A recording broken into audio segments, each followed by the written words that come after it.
What's going on, everyone? Welcome back to the show. Today, we're pulling tomato suckers off. We're doing an update in the garden. As you can see, some stuff has changed. Some stuff has changed this week. So what did we do? What did we learn? And what can you use it for in your garden? Stay tuned. So we've got two really interesting plants that I got from Baker Creek. We have the Dark Galaxy tomato, which looks just absolutely amazing when it's actually ready to harvest. Looks like a painting. And then we have Beni Hushi Mizuna, which is very, very prized when it comes to like restaurants and chefs. But you know what? I'm cooking more, so I'm a chef in my own mind.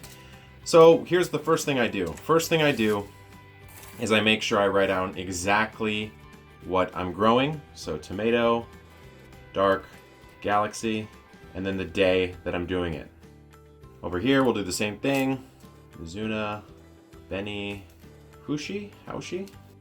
You know, it's obvious why you do this. You do this to track. Make sure that you're actually keeping track of what you're planting. This information that's right here, eventually makes it to a spreadsheet that I will show you guys if there's any interest, that tracks my entire garden on a digital interface. So that is sort of the way that I like to do that. Now, tomatoes. We want to surface sow them almost. Not all the way, but close.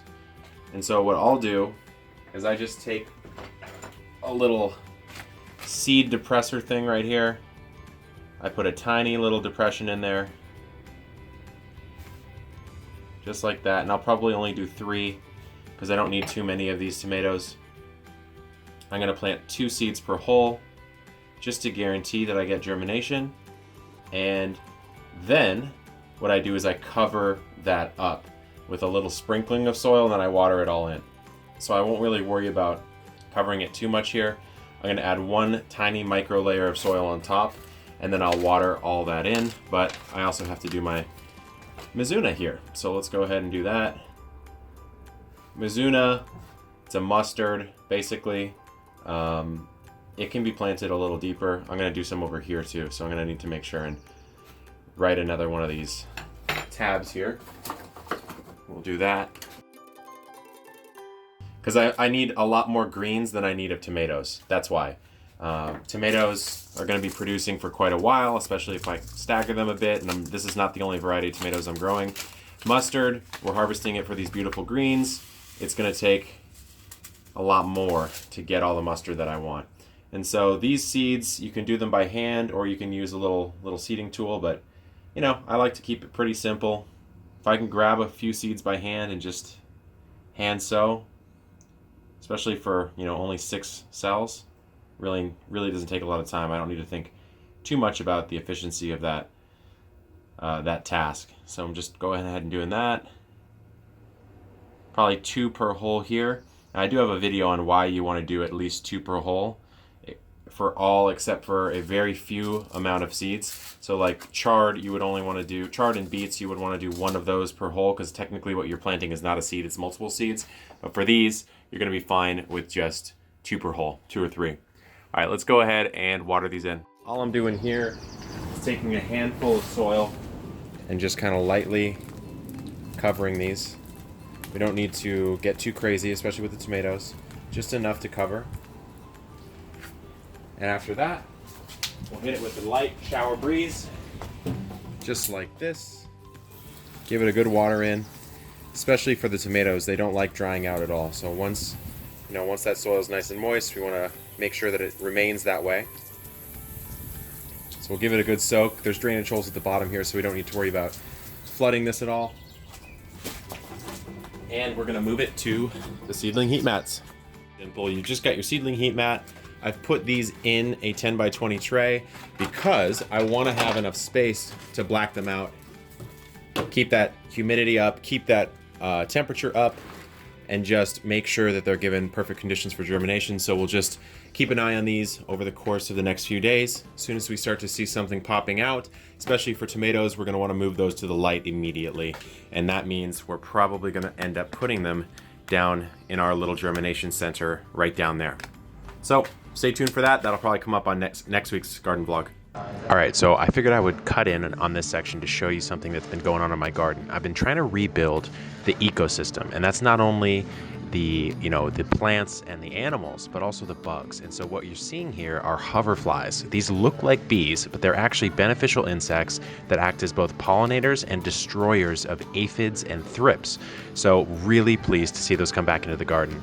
And now I'm just doing some simple composting. So composting should be a mainstay of an urban garden project because you need a way to recycle the organic matter through your system. So here I'm filling out the rest of my composting system to get to that 1 cubic yard, because you need that 1 cubic yard of volume before you really start getting those high temperatures that hot composting is known for. That's why hot composting is so effective, but you can only get there if you have about a cubic yard of matter. So I'm just topping off with some straw, add some extra browns in there, and then we're wetting it down and turning it just to make sure that we have good moisture as well as good airflow in the system. Then we're just going to wet it down one final time to make sure that we just have enough moisture in there. And then we're putting back in our little heat thermometer to make sure that we can measure and see where we stand. A couple little seedling starts I've got going on, as well as a microgreen project. So here we have some clones of basil. So this is a lettuce leaf basil clone. And then we have a standard sweet Genovese clone that's going to go into a hydroponic system this week for an experiment. And then right here we've got eggplant, Kazakhstan, which the germination is really bad. I think the seeds might actually be bad. We've got green vernissage tomatoes. We have golden midget watermelons right here, which I'm super excited about because I want to get into growing fruits. But again, with limited space, you really do have to be careful about what you grow. So this is going to be a smaller variety of watermelon that I'm hoping I can actually squeeze into my space. And then I have some atomic grape tomatoes right here, which are probably the most beautiful grape tomatoes you'll ever see. It looks kind of like the appearance of like an oil slick on water where you have that rainbow effect. And then right here, we've got more of my favorite pea variety, the Blauschocker peas. And so, yeah, it might be a little late to plant peas, but you know what? I'm going to find a spot for them and see what I can do. And so that's kind of what's going on here in the shed, at least in this section of the shed. So I'm growing all these under a Next Light Veg 8 white LED. And then right here we have scallion microgreens. And I wanted to do a little test here. So this is sections that were more thinly seeded or not adequately watered. And then here's a section that was adequately watered. So you can really see the difference on missing a single day of watering here. So this, perfect germination, perfect height. These scallions are going to be delicious. Here, just starting to come back to life, if even at all. And so this really demonstrates just how important it is to have correct watering. So we're going to go ahead and just put on our humidity domes once again. Keep that heat high, keep that moisture in so we don't have any drying out issues. And we'll move on to a different section of the garden. It's time for you to be free.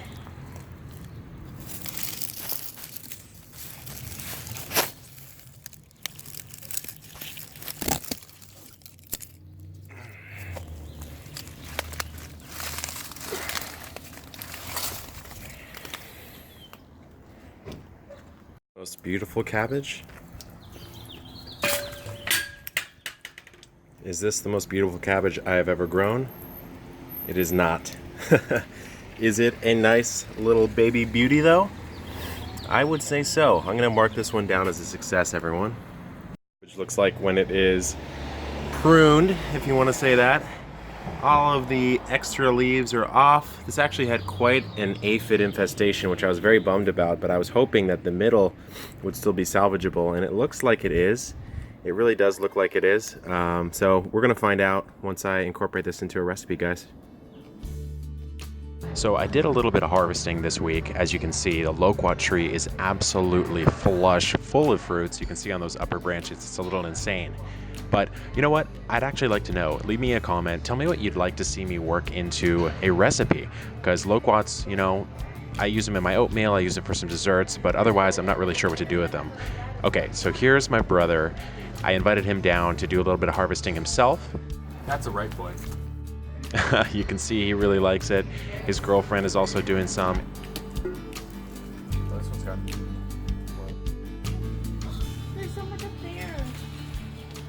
know, if I had my grabber thing, I can almost do it from here. And then I also invited my mom down. It was her birthday, and we had her come and do a little bit of harvesting in the garden as well. It's hardly any in the bag. There's not that many more in the tree. There's a you ton pull of them all. There are, but they're just really Not far all of out. them are ripe either. What do you have to say about the loquats, Mom? Love them. Also, just not Juicy as can be.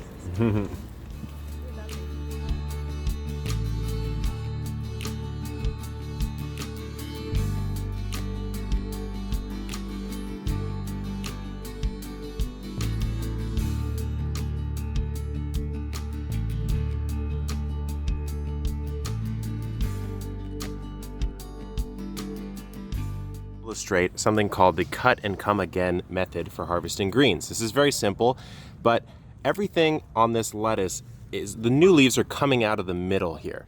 They're coming out of the middle, so why would we cut those off? We would want to cut off kind of in a clockwise or counterclockwise the older growth that's not going to get much bigger and is ready to eat. So I'm going around in a clockwise fashion, just cutting off the established growth to let this new stuff come in. And this is how you get the most out of a greens crop. Now, market gardeners do this all the time.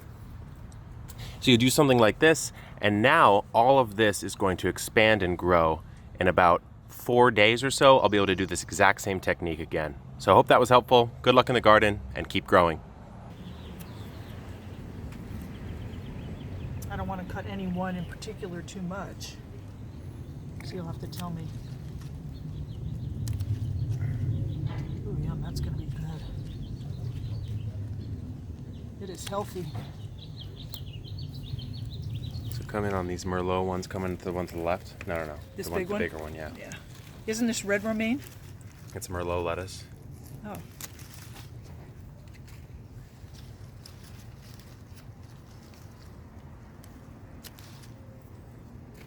Boy, how cool that you can just harvest your own food and then just make a salad that night all fresh. That is so neat.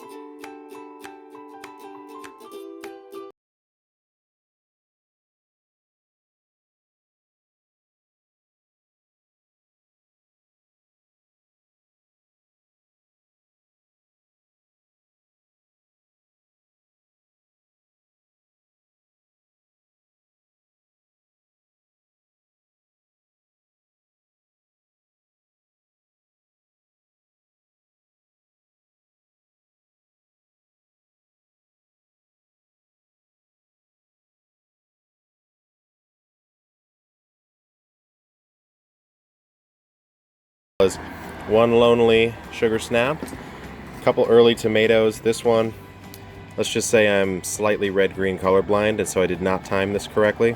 It'll still ripen, and I can use it as a green tomato too, but kind of bummed about that. That was an accident. These guys are nice and ripe though. These are going to be tasty. And then I've got some arugula. So there's a lot of arugula over there. You can see it's going crazy. It's flowering. And I snipped off the younger shoots of some of the plants I pulled out, which is still going to be good. So these are still going to be nice and tasty. Might be a little spicy and peppery, but you know what? That's not a big deal. So this is not a bad little Sunday morning harvest for about 15 minutes of work. Well, there we have it, guys. Another week in the garden. I know I promised that last week I would show you what's going on in the backyard this week, but we're still prepping there. So I want to keep it under wraps for just a little bit longer until I show it to you guys. But we've got a lot of interesting things. The bed that I said I was going to mulch over with straw last week, I've done that.